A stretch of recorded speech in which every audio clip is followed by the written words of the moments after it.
আসসালামু আলাইকুম। আজকে সকাল সকাল দুধ বিক্রি করার জন্য বাজারে চলে গেলাম।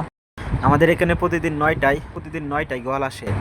তো আমি আগে ভাগে একটু চলে গেছি, কেননা আমি তো রেগুলার দুধ দিই না। আপনারা হয়তো অনেকে জানেন আমি নিয়মিত দুধ দিতে পারি না, কারণ আমি দই তৈরি করি। আর আমি আগে ভাগে চলে যাওয়ার কারণ হলো, যদি একটু দেরি করে যাই তাহলে তো আপনার যদি দুধ কিনে টাকা শেষ হয়ে যায় তাহলে তো বাকি দিতে হইব, যার কারণে একটু আগে ভাগে চলে যাই। প্রতিদিন এখানে দুধওয়ালারা ভিড় করে দুধ দেওয়ার জন্য। 50 লিটার তা সত্ত্বেও যারা দুধ নেওয়া যায় তারা যখন দুধটা দিতে পারে মনে হয় যেন একটু আজার হয়েছে, অথচ 50 লিটার দুধ বিক্রি করলে লাভ তো হয় না, বরং সারা লস হয়। গলরে বলছিলাম আমি সিন্ডিকেট ব্যবসাটা ছাড়ে। আজকে ময়মনসিংহে আসলাম দইয়ের কাপের জন্য। তো ব্রিজের আগে অনেকটা আগে লামায়া দিছে জ্যাম থাকার কারণে, এই কারণে হেঁটে হেঁটে যাচ্ছি।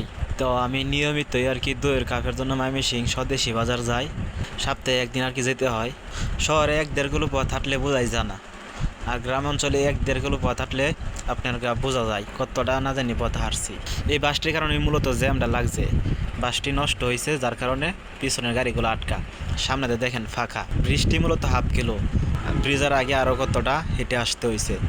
এখানে আসতেই অটোওয়ালারা ডাকতেছে গাঙ্গিনাপাড় টাউন হল। গাঙ্গিনাপাড় যাওয়ার জন্য এক অটোর মাঝে উঠলাম। তো অটোওয়ালাও আপনার গাঙ্গিনাপাড়ের অনেকটা আগে নামিয়ে দিছে, রেল স্টেশনের মোড় নামিয়ে দিছে। অটোওয়ালা ভাইও বলতেছে সামনে যাওয়া নিষেধ, সামনে গেলে গাড়ি নিবে গা। কি আর করার, হেঁটে হেঁটে যাচ্ছি, স্বদেশি বাজার যেতে হবে।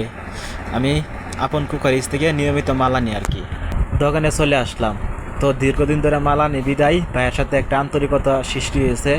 ভাই আমাকে দেখে বল, ইউটিউবার ভাই কেমন আছেন, সবাই আর কি বলতেছে আমাকে একটু সাপোর্ট করার জন্য। তারপর মাল সাবানা নিয়ে সিএনজিতে এসে পড়লাম। হারবা সুড্ডারে যখন দুধ খাওয়ার জন্য ছাড়ছি, দুধ খাওয়া শেষ করে এসে এটার লেজটা কামড়ায় কি করছে দেখেন, একেবারে ভূতা বানায় ফেলছে।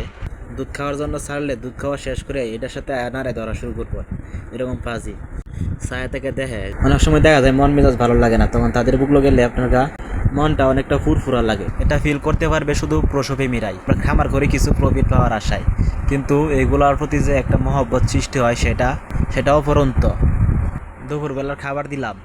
দুপুরের খাবারটা মূলত আমরা 11টার আগে দিয়া দিই আর কি, কেননা আরেকবার গাই ফানে আলাই 3টার দিক দিয়া, বাদে আবার 3টার দিক দিয়ে গাই ফানায় হাইরা রাত্রের খাবারটা সাথে সাথে দিয়া দিই।